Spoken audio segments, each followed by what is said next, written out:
Dah in record kan tu? Wih.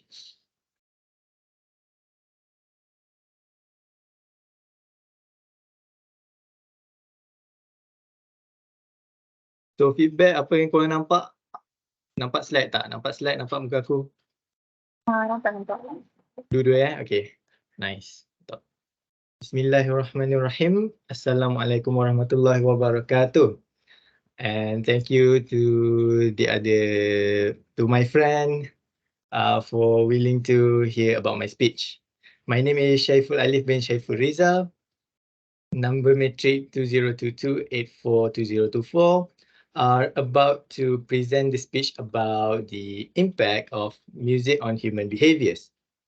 First of all, music has a profound influence on human behaviors and emotions. Its impact can be seen in various aspects of life, from mood regulation to social interaction. This presentation will delve into the dynamic relationship between music and human behavior. The influence of music on human behaviors dates back to ancient civilization. From rituals to entertainment, music has played a pivotal role in shaping cultural norms and societal values. Understanding its historical significance provides insight to its contemporary impact. Music also has forget about it. So I'm sorry. Now moving on to the positive effects on human behaviors. Here we have two effects, which one is enhanced cognitive ability, while the other one is to boost mood and emotion. Music has the power to evoke a wide range of emotion and can significantly impact cognitive function. While music can improve cognitive function, it also has the power to elevate mood by releasing endorphins, making it a natural mood enhancer, and it also helps individuals manage stress and anxiety, contributing to emotional well-being. Research has also shown that it can influence memory retention and enhance stress reduction mechanism in individuals. Now, moving on to the negative impact on human behaviors. Also, we have two, which is first, emotional manipulation, and the other one is sleep disruption. To begin with, music can evoke strong emotion, sometimes leading to negative effects like heightened aggression or sadness. For instance, aggressive lyrics in certain music genre may influence aggressive behaviors in listener. Many individuals use headphones or earbuds to listen to a music, which can lead to hearing damage over time, and this can result in long-term negative consequences for an individual's behaviors and quality life. Music itself has a profound influence on human behavior and well-being. Oops, I'm sorry. I'm sorry. So that is for the negative effects. Now we're about to move on to the conclusion. So the bottom line is music itself has a profound influence on human behaviors and well-being.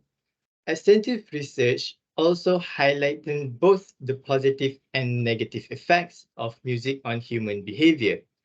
One of the positive effects is that it improves our emotional well-being, as music has the power to uplift mood, reduce stress, and improve mental health. It can also evoke positive emotion, leading to enhanced happiness and relaxation. It's also enhanced our cognitive behaviors because music itself aids in learning, memory retention, and cognitive performance. Academic outcomes. On the other side, it also has its negative effects such as emotional manipulation, because music with aggressive lyrics or negative, sometimes the explicit lyric can cause influence aggressive behaviors or sadness in listener. Not only that, it also causes sleep disruption because loud or stimulating music, especially late at night, can disrupt sleep patterns, leading to irritability and reduced cognitive function. The impact of music on human behavior is multifaceted, with both positive and negative effects on individuals and society. The impact of music on human behavior is a fascinating and complex subject. Music holds the power to influence emotion, cognitive process, and even physical well-being. So moving on to the statistics, some fact that you might interest. You can either look the statistic that I have given, which is supposed to be useful, and some fact that I have almost forgot that you may interest in music because first foremost, it can improve your social bonding, which is great skill to use in our university life, but it also brings some disadvantage, which we already discussed earlier. So that's all for me. If there's any question, then you may ask me right now or later on. So thank you so much and bye bye.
Bismillahirrahmanirrahim. A pilot who has flown thousands of hours but has never opened a textbook, and a pilot who has passed all aviation theory exams but has never flown a plane would have to be chosen in an ideal world, which is actually superior to the debate between theoretical and practical knowledge. Assalamualaikum and a very good morning to everyone. My name is Sofia Natasha binti Zumaidi, and together let's discover and learn about this intellectual space. Ever wonder what is the greatest technique to expand one's knowledge base and how much theoretical and practical knowledge one needs to get started? According to C.S. Lewis, next slide. All right. So, according to C.S. Lewis, people who possess practical knowledge, which is typically gained through direct application and hands-on experience, are better equipped to handle real-world problems. Conversely, theoretical knowledge, which is derived from academic education and abstract notions, offers a basis for comprehending framework, principles, and the why underlying events. A comprehensive education and successful pursuits in both of personal and professional domains depend on our ability to comprehend the distinctions between theoretical and practical knowledge, which are a dynamic and vital part of our intellectual and functional growth. I believe both knowledge works hand in hand with each other, and even if we decide to compromise on one form, there will still be a significant career-related risk. Practical knowledge and theoretical knowledge indicate two distinct but interdependent dimensions of human comprehending and competency. So now, let's move on to the matter of fact of practical knowledge versus theoretical knowledge. Next slide. Thank you. All right, so now, in the matter of practical knowledge, we need to understand how things work in the actual world is something that comes from a practical education, which is why it's superior. The benefit of practical application lies in the fact that knowledge required through this approach tends to stick with us throughout time. The most fascinating aspect of learning is when we use the thing we have learned in a real world situation. You won't ever grow bored or anxious about studying it if you enjoy it. So our educational system nowadays needs to be grounded in reality, which is why hands-on learning experiences are highly valued. Acquiring practical knowledge might provide optimal exposure to education. Practical knowledge also encompasses a vast array of topics, which some can only be discovered via hands-on experience.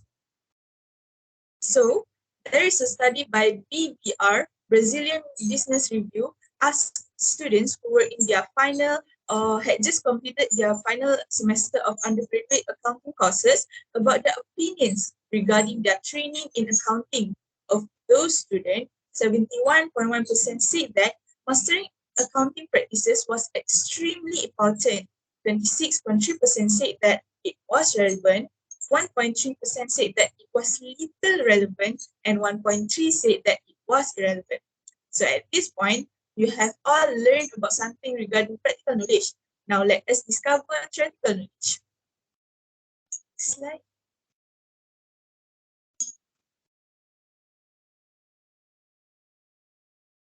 All right, so about theoretical knowledge. Theoretical knowledge is something that can help you grasp a notion better by placing it in the perspective of understanding why it is the way it is. Though most theoretical knowledge is acquired by reading, studying, and academic research, theoretical approaches also yield knowledge that is frequently applied to the development of new theories and also the advancement of existing one. It is imperative that we employ theoretical methodologies in order to get a head start. Prior to putting it into practice in the real world setting, we must first grasp the theory behind how it operates. The majority of CBSE students in India, for instance, think that memorization is the most effective way to grasp theory. One can learn the logic and rationale behind a certain piece of work before employing educational method. Even if you might not succeed at first, you will know precisely what went wrong and how to correct it. Learning also requires you to critically think through what you read or what you are taught instead of just doing everything at once. You will also learn more theoretically and remember more knowledge when you engage with a lot of content. In response to the question of whether success in accounting field depends on mastering theoretical knowledge, 60.5% of respondents said that it is partially true, 38.2% depends entirely on mastery of theory, and 1.3% said that it does not. So the survey was given to students who were in their final semester or also had just completed the final semester of each undergraduate accounting courses and remain employed as interns. Next slide.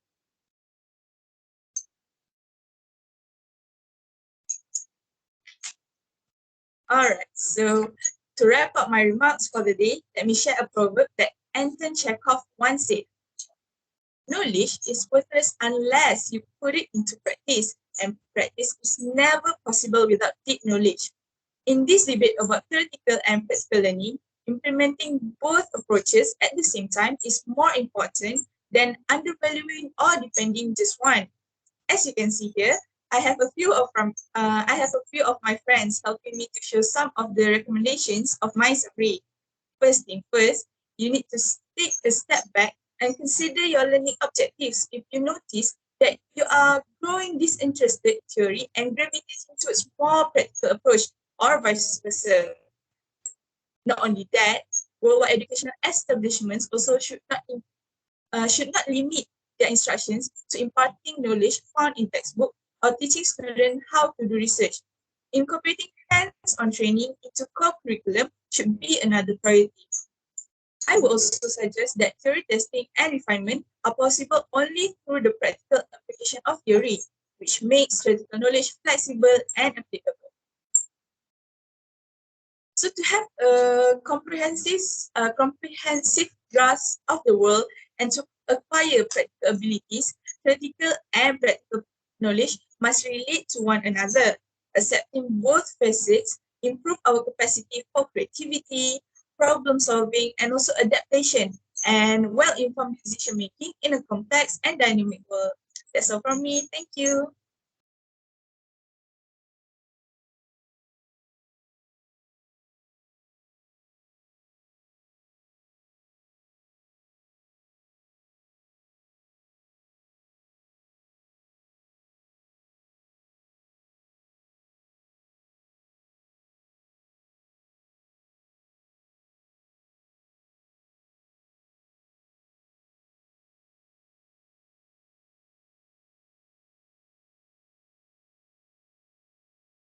Assalamualaikum. Hi, my name is Sharifah Farah Sofia binti Sainamuddin, and today I would like to talk about economic development in urban and rural areas in Malaysia.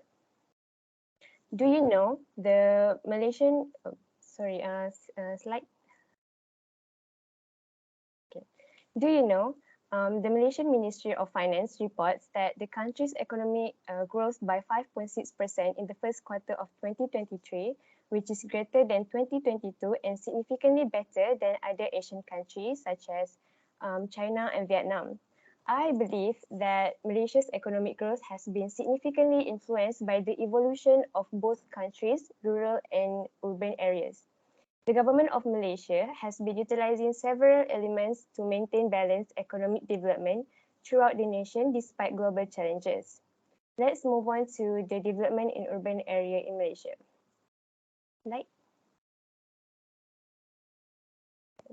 The development of Malaysian urban areas began in the early 1970s when the government of Malaysia introduced the new economic policy, which aimed to reduce poverty for all citizens, regardless their race. Slide. High income levels are one of the reasons of the urban's growth, as it tends to have higher income levels than rurals. As the new policy introduced, the import substitution changed to export promotion that led to more economic opportunities, especially in manufacturing and service industries. Citizens from North Malaysia, such as Perlis and Kedah, migrated to West Malaysia in Selangor because of the opportunities. Immigrants from neighboring countries also come to work here in Malaysia due to Malaysian, especially youngsters, refuse to work in sector with low pay. This resulted to higher incomes for both immigrants and Malaysians. Until this day, Kuala Lumpur contribute the highest GDP per capita in Malaysia, as foreign investment and multinational corporation also participate in the growth. Slide. Another way of the urban's growth is the infrastructure development as it boosts industrialization. The first toll highway opened in 1966, where cars had to pay a 50-cent toll. Buses and lorries had to pay 1 ringgit, and motorbikes had to pay 20 cents, and cash payment were only accepted. However, in 1997, Touch and Go, the first cashless toll payment introduced, where the system has been commonly utilized until today to pay for parking, public transportation, and other services, along with SmartTag and MyRFID. Government also launched a North-South Highway project that known as PLUS, a significant dual carriageway divided highway, where it is the main highway and transportation hub for Western in Malaysia, and it stretches from Malaysia's southern border with Singapore, and is to its to its southern border with Thailand. Traffic jams in Kuala Lumpur and flash flooding was to be addressed with the development of the stormwater management and road tunnel SMART. It is a 6-mile network served as a mechanism to divert possibly flood-causing rains away from the city centre, also connecting with the city centre to multiple routes leading to Sungai Besi. In conclusion, high income levels and well-developed infrastructure support the growth of Malaysia's urban by supplying the funding required for such projects and enhancing the general standard of living there. Slide. Okay, now that you know something about the evolution of urban area in Malaysia, let's look at the development of rural area in Malaysia. Rural areas are typically associated with traditional lifestyle and antiquated economic practices, which are important for Malaysia's economic development because the country exports agriculture products and has agri-food companies. Slide. Rural gain their growth through various industrial activities, and one of them is employment generation to lower the rate poverty by using poverty eradication strategy. At the end of economic recession era in 1981, the government diminished the importance of agriculture and increased the part played by manufacturing, banking and finance, making rural areas had more employment opportunities as they more focused on skilled workforce. In 1986, Malaysia government did a promotion of farm employment to create more opportunities so it could offer higher paying and more stable jobs.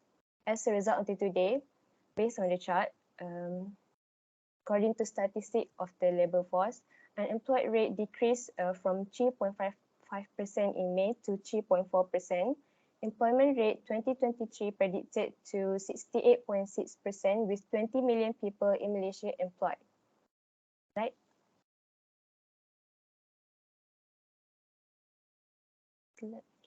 Technology transfer and skill development is one of the factors that contribute in rural growth as it increases rural industries' competitiveness and production that allow them to engage higher value activities. In 1976, government encouraged small-scale business by enhancing fundamental infrastructure to ease the process of agriculture and provide tenure security for new villager residents such as land grants and leases as a part of the strategy to boost agriculture productivity. Malaysia government also provided subsidies for the transportation of engines, nets and gear relocation and the encouragement of offshore fishing and aquaculture for fishermen. In order to increase the fishing industry's profitability and productivity, the government offered financial support for the purchase of better equipment to adopt modern and more effective fishing methods. In 1986, export LED manufacturing introduced, and then Tun Mahathir created National Development Policy NDP in 1991. So in 1996, the input oriented shifted to productivity oriented by improving sectors, implementing innovative technologies and raising labour standards to enhance competitiveness.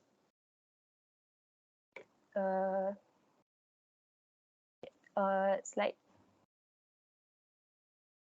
All things considered, through the generating jobs, building skills and agriculture are vital to the development of Malaysia's rural areas. To wrap up, Malaysia's rural and urban areas both contribute to the country's present success and place it on level with other modern nations such as America and China. I also would like to recommend where government should modernization of rural life and upgrading of low urban living conditions by make the most of rural areas' natural beauty and cultural legacy to encourage rural tourism, which can provide jobs for the community and encourage the creation of jobs and economic growth in urban areas with low incomes in order to raise living standards and lower poverty. Due to Malaysia's success up to this point, the country's economy has changed from being dependent on agriculture to being based on contemporary industrial technology. This offered chances for additional social and economic development as well as political stability. That's all for me. Thank you.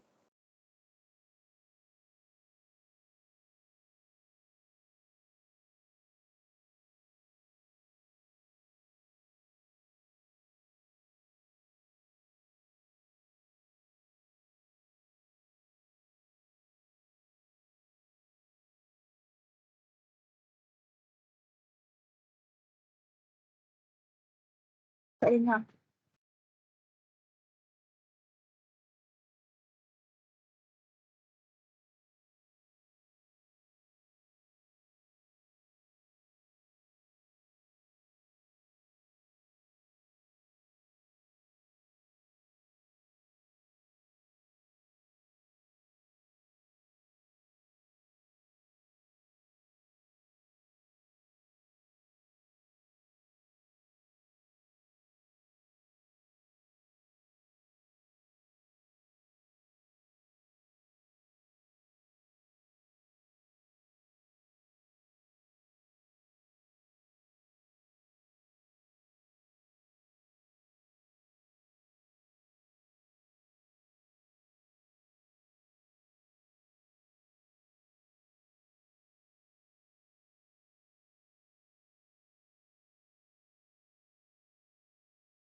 Tapi first dengar je.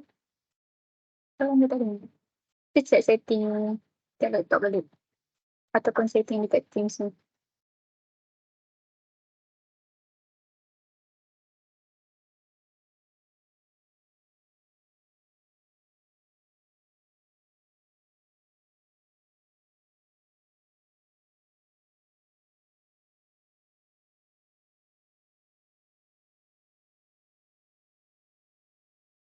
Boleh dengar? Can clearly. Dah. Okay. So I will start my speech now. Imagine waking up every day not to the blaring sound of an alarm clock, but to the sweet melody of your own designs. This is the world of financial freedom, independence, and retire early, where the pursuit of your own passions takes the center stage. Assalamualaikum and a very good afternoon, everyone. My name is Teguh Andre Rashid, and today I will be delivering a speech on how we can achieve financial independence and early retirement. Next slide, please. So according to Pedro Ferreira, the FIRE movement highlights the significance of good saving, economical living, and having a wise investing decisions that can accumulate your wealth and to sustain your preferred lifestyle without requiring a regular job like 9-to-5 job. Moreover, FIRE is also an approach that empowers individuals to have control on their financial destinies so that they can break free from their traditional retirement model and gain flexibility to live their own life with their own terms.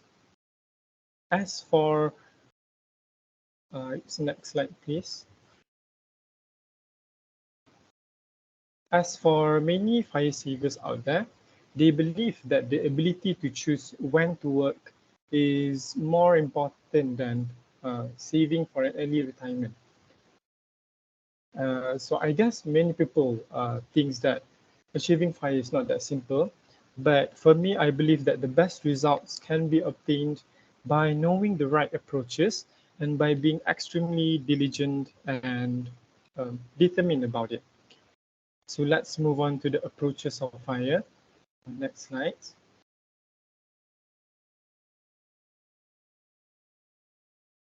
The main approach of FIRE is by, of course, saving and investing your money wisely. This is because your savings, it will be eaten away if you just put it in a bad performing savings account by inflation itself. So the majority of FIRE savers, they would usually put aside between 25 to 50% of their monthly salary, and they will decide where to put their savings. And most of the FIRE savers, they will definitely use tax-efficient investment vehicles, such as we can name stocks, shares, and also individual savings accounts like EPF. And one of the key to investing your money wisely is by using the magic of compound interest. So compound interest in investments, it allows you to grow your money over time. So your money may yield in returns, and those returns may yield returns on their own. So it's like a stack of returns in your own investments. So now that you guys know something about saving and investing your money wisely, let us take a look at how earning more can lead to FIRE. So by increasing your earnings, you can accelerate your journey towards FIRE. So I believe that by boosting your savings potential, this will directly leads to a higher income. Hence, it will lead to financial freedom. And how do we do this? This could include by obtaining additional consulting work or having a part-time employment. And you can also start a side hustles or businesses. So with a higher income, you would have more capital to invest. You would have you would get into a higher volume of investment. So this means you can take advantage of more significant investment opportunities and potentially earn a higher returns. Next slide. So as you guys can see the chart here, this is an example of how the FIRE savers put aside their money. So 50% for needs and wants, and another 50% is for savings. Next slide, please.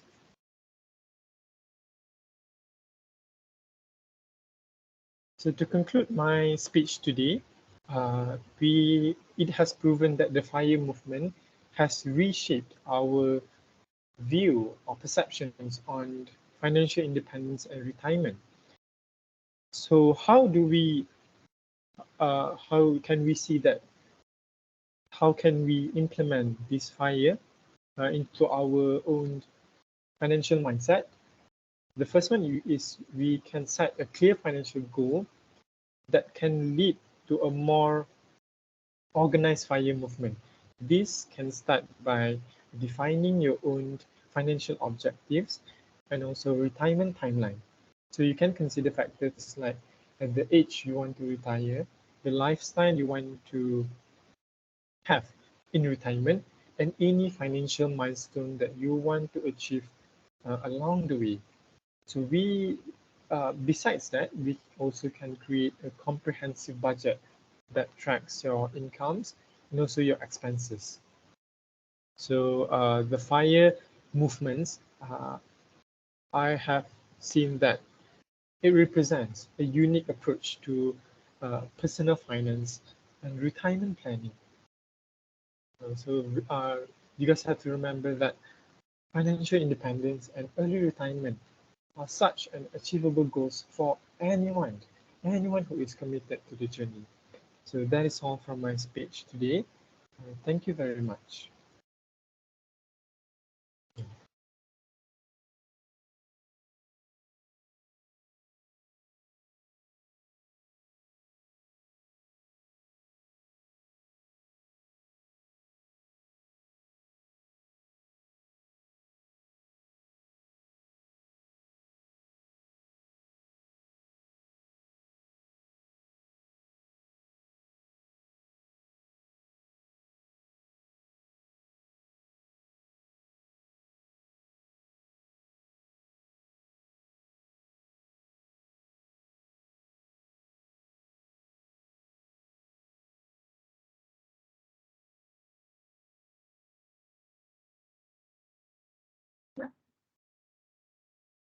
Please. Yang ni.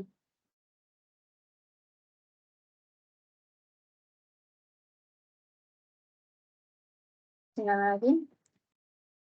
Who has phobia? What type of phobia that you have? earlier. Okay, sekali senang lagi. Okay ke? Slide.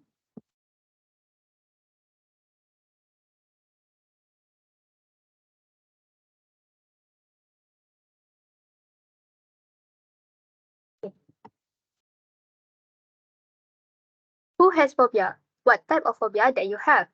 As you know, a phobia is a type of anxiety disorder that means constant and excessive fear of an object or situation. According to the World Health Organization, 6.8% of the global population experience a phobia at some point of their lifetime. Sorry, previous slide. Sekejap.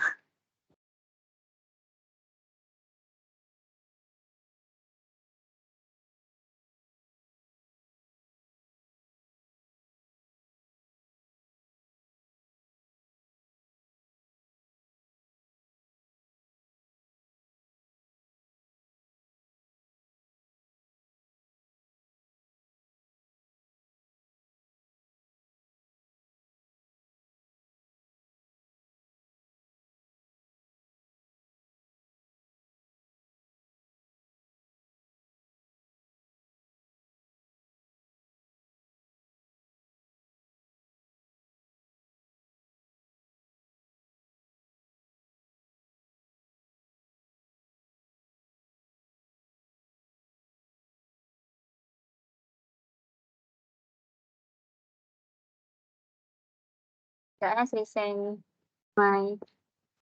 Sekejap.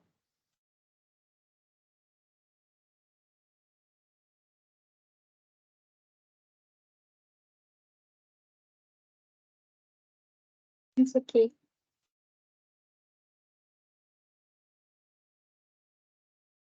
Someone tolong presentkan slide boleh?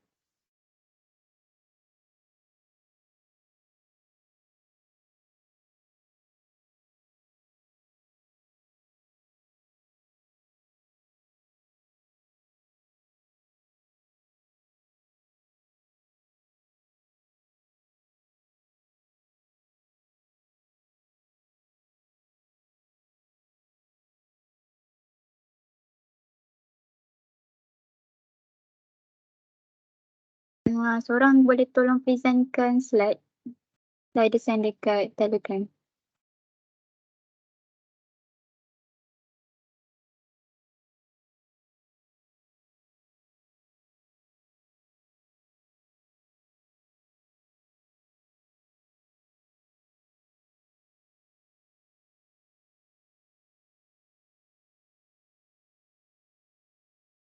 Yang first. Nampak?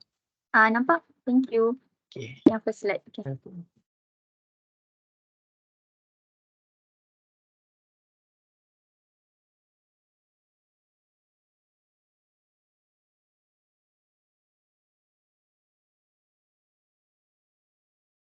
Dah boleh present besar.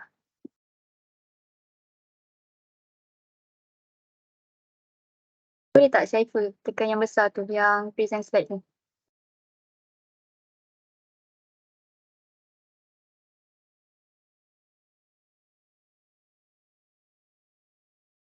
Yang ni, sekejap.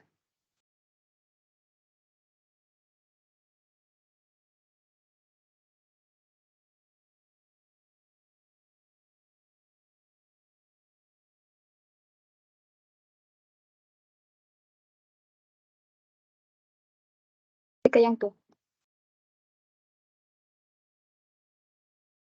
Bukan. Tak ada, tu tak ada apa-apa. Tak tahu kenapa ada tu. Sorry. Tekan je slide yang slide show tu. Sebab ada tu ke? Tak ada problem.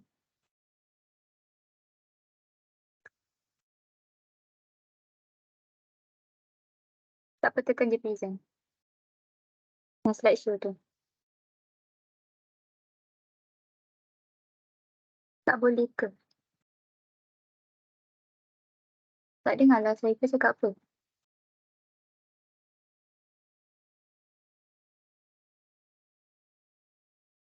Ingat ke? Yang aku present tu nampak kan? Nampak? Boleh tak tekan slideshow punya? Biar dia besar. Oh, okey, silap. Ni patut share ni. Okey. Oh, patutlah. Okay, previous ni. Depan lagi. Sorry semua.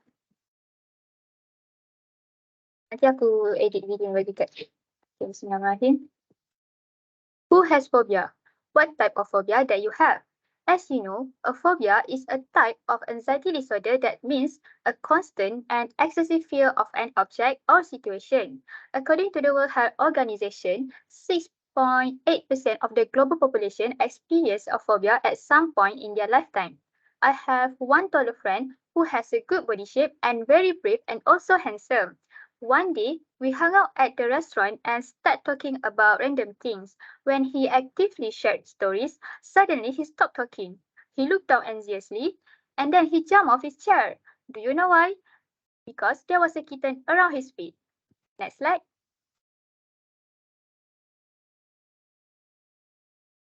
So, Assalamualaikum and good morning to my fellow friends. My name is Wana Shazrina binti Wan Saidi and I'm sharing the story just now because today I would like to talk about the types and the causes of phobia.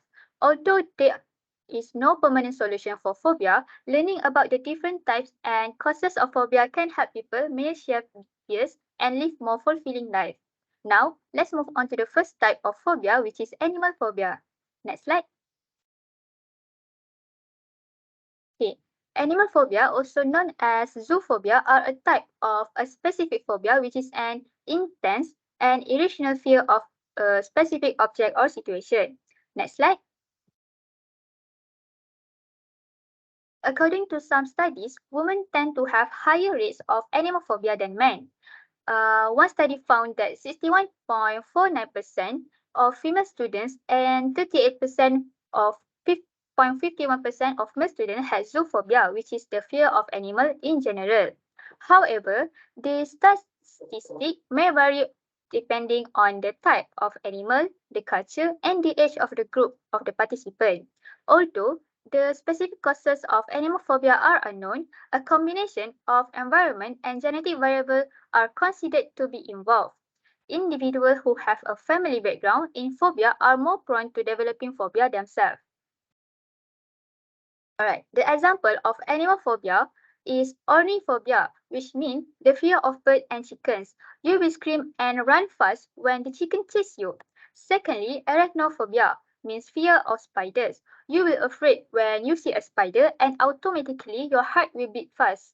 And lastly, gatophobia means fear of cats. It happens when you see a cat, you will run to a high place like jumping on a chair because you are tickling to a cat's fur. Now that you know something about animal phobia, let's look at the next type of phobia, which is situational phobia. Next slide. Okay, situational phobia focus on specific scenarios or places that must be encountered. This is because of a panic attack related to a particular object and situation. Next slide. This is a statistic of adults with situational phobia in the past year. The degree of impairment ranged from the mild to serious as shown in the figure 2. An estimate 21.9% had serious impairment, 30% had moderate impairment, and 48.1% had mild impairment. This phobia can also be triggered by traumatic experience, like being trapped in the elevator or a motorbike accident. People who suffer from the situational phobia may take tremendous measures to avoid the phobic scenario, even if it means foregoing activities or situation they like. Next slide. There are 3 examples of situational phobia. The first one, if you fear traveling by airplane, means you have aerophobia. This is because you are afraid of a height. So you will avoid using aeroplane when you go travel. Then, the second situation or phobia happens by encountering a specific place. If you fear a small or enclosed place, it means you have claustrophobia. You won't get enough oxygen in the enclosed place, so you will find it hard to breathe. It's the same if you also feel scared of being in elevator. In this situation, you will prefer to use stairs even when you are tired of using them. And lastly, a person with acrophobia may avoid going to the top of tall buildings or riding a roller coaster. Next slide. If you let the phobia haunt you, it will affect your mental health. So people who struggle with phobia should be treated with therapy or medications to get a happier life. There are two main types of therapy used to treat phobia. The first one is cognitive behavioral therapy, which is CBT, might help you recognize and fight the negative ideas and assumptions that trigger your fear. CBT will help you challenge this mindset and replace it with more realistic one, such as even if I go to the high place, it is doubtful that I might die or collapse. So the second one is the process of slowly exposing yourself to the phobic item or scenario in safe or controlled surroundings is known as exposure therapy. You should try by looking at the photos or watching video of spiders, continuing to be in the same areas as the spiders. By understanding the different types and causes of phobia, allow people to gain more insight into their anxiety and learn how to cope with it more effectively. Next slide. Okay, according to the Nelson Mandela, the brave man is not he who does not feel afraid, but who conquers that fear. What I have understood from this quote is that bravery is not defined as being fearless, but rather confronting and overcoming our anxieties. If you suffer from a phobia, it is critical to know that you are not alone. Many people suffer from phobia and there is an assistance available. So you may overcome your fear with therapy and support and live a full and also productive life. To end my speech, I will show you one video of a man that wants to discover his animal phobia. I will present the video now. Thank you, Shaiful.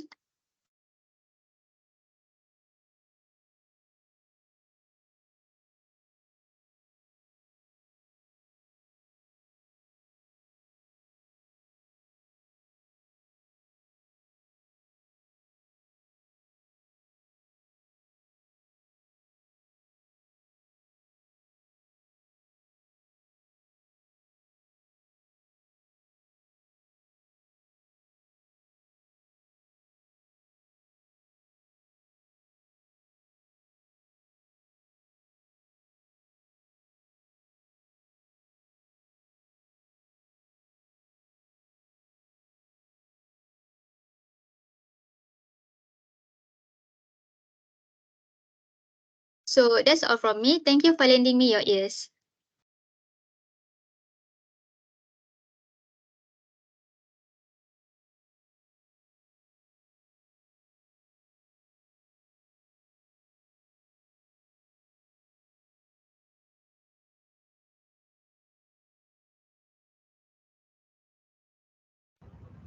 Hai, so saya next kan?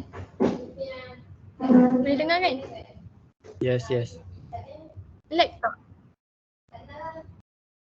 Tak. Okay. Sekejap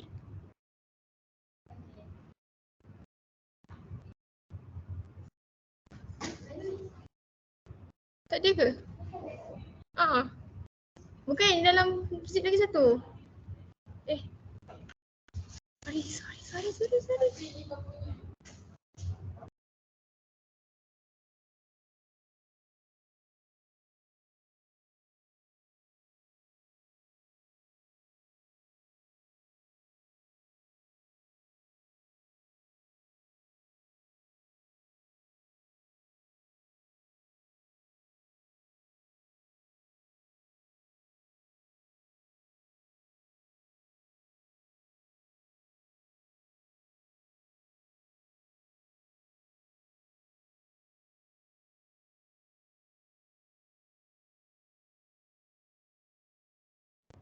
Okay, sorry delay. Sekejap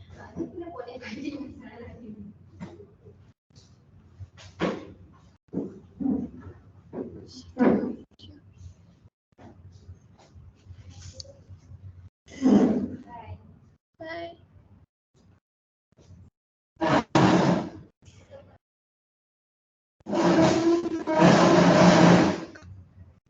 So I start, okay? Do you remember Muhammad Ali, a famous boxer in the world of sports? He once said, friendship is the hardest thing in the world to explain. It's not something you learn in school, but if you haven't learned the meaning of friendship, you really haven't learned anything. So, what do we know about friendship? Cambridge Dictionary defines friends as the person who you know well and who you like a lot, but who is usually not a member of your family. Why? Friendship is a situation in which two people are friends. This means friendship also can be formed with your parents, not just with your friends. Nowadays, becoming a friend with your parents is crucial for us to strengthen the relationships as we depend a lot on them in our younger days, and soon they need us to depend on. In 2020, research conducted by Your Survey Report 2020, Sydney Mission Australia found that 79% of the poll participants between the age of 15 and 19 said that their family relationships were very important. As we can see that 36% of them said so, or 43% of them said it is significant. However, in Asian countries, parenting styles are very different compared to Western ones. Westerns are more linear, or their styles are more becoming friends with their children compared to Asian countries. The parents are more dominant, in which they have authority over their child. In an article written by Harold published by Medium, he stated that some Asian parenting styles, such as a tiger parenting, which he defined as academic success, are priority among everything. Due to this, it can be challenging to find the best in parent-child friendships because of the authoritarian parenting styles that has surrounded us since birth. Some thought it was impossible. But today, I am Shuhaida Tuhanani and I'll be presenting to you about the benefits of becoming friends with your parents and why it is possible to be friends with them. What are the rewards? What are the rewards of getting close to your parents? As their child, is it worth it for us? Developing a friendship with your parents may contribute to our emotional connection with them as children of theirs. This is because every parent has a responsibility to be their child's strongest supporters as it relates to our EQ. So, what is EQ? EQ is emotional intelligence or the capacity of feelings as well as those of others. It's vital for students, particularly because it makes them greater leaders. This can be proven by an article in 1998 by Goleman. He penned in his article that the most effective leaders are all alike in one crucial way. They all have high degree of what has come to be known as emotional intelligence.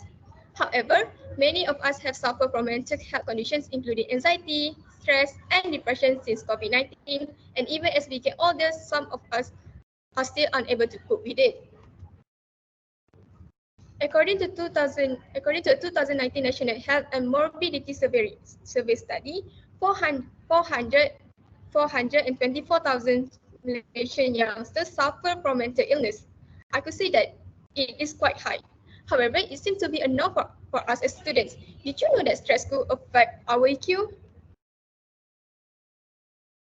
According to a research on stress and EQ by Jung and others, a high degree of stress may impair emotional awareness and expression, emotional reasoning, and emotional control. In other words, this could have a negative impact on our EQ. Have you ever thought that our parents are the people we turn to when we need guidance or assistance? They have more life experience because they have lived longer than we have.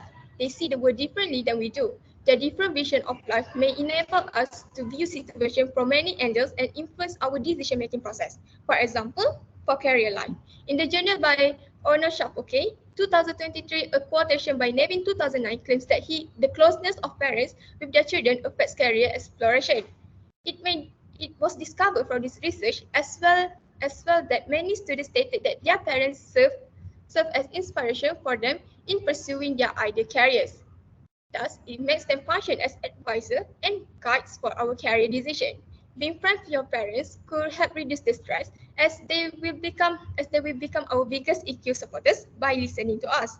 They can also be a great source of advice and direction when making important decisions that could have impact on others around us as well as ourselves. One point is not enough, so let me elaborate and prove it to you in my second point. Last but not least, developing a positive friendship with your parents may inspire us to be more open-minded and truthful. Having someone to confide in may improve your mental health if you become friends with your parents.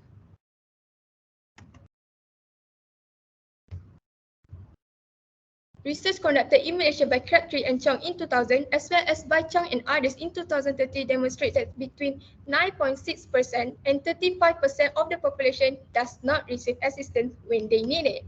This could lead to many serious problems, for example, academic performance, interpersonal conflicts, sleep disturbance, low concentration, and also poor decision making. But still, many of us still hesitate to open up about our problem to someone. But why? According to studies, Malaysian students are hesitant to come up with their mental health issue because they assume that those who have mental issues are weak, incompetent, and unable to take care of themselves. For students like us, it makes sense, but as was previously noted, the consequences of not getting help could be devastating. Since our parents have been taking care of us since we were little, opening up to them is the best option we can find. Compared to friends, the secret will stay between you and your parents. This gave us the opportunity to hear what they had to say and help us grow in self-awareness and open-mindedness towards both others and ourselves. To conclude, it is worthwhile for us as children to become friends with our parents because it has many benefits. It helps us with our mental well-being as well as our mindset. I have no doubt that some open suggestions for how to get along with your parents will please you. First, Ashmi Munjal, ontologist, mental health and relationship expert, said that open and honest communication is the foundation of a good relationship. In addition, it's essential that family members need to respect each other's boundaries. Lastly, always remember that consistency in building trust is important. It benefits us the most to have a healthy connection with our parents, despite the challenge they have challenged us in terms of manners, thinking, and making the best decision for ourselves using the authoritarian parenting method. Before I end my speech, here is a quotation by Dieter F. Uchtdorf, a German aviator, airplane executive, as well as a religious leader. In family relationships, love is really spelled I-M-E, time. Taking time for each other is the key for harmony at home. That's all from me. Thank you.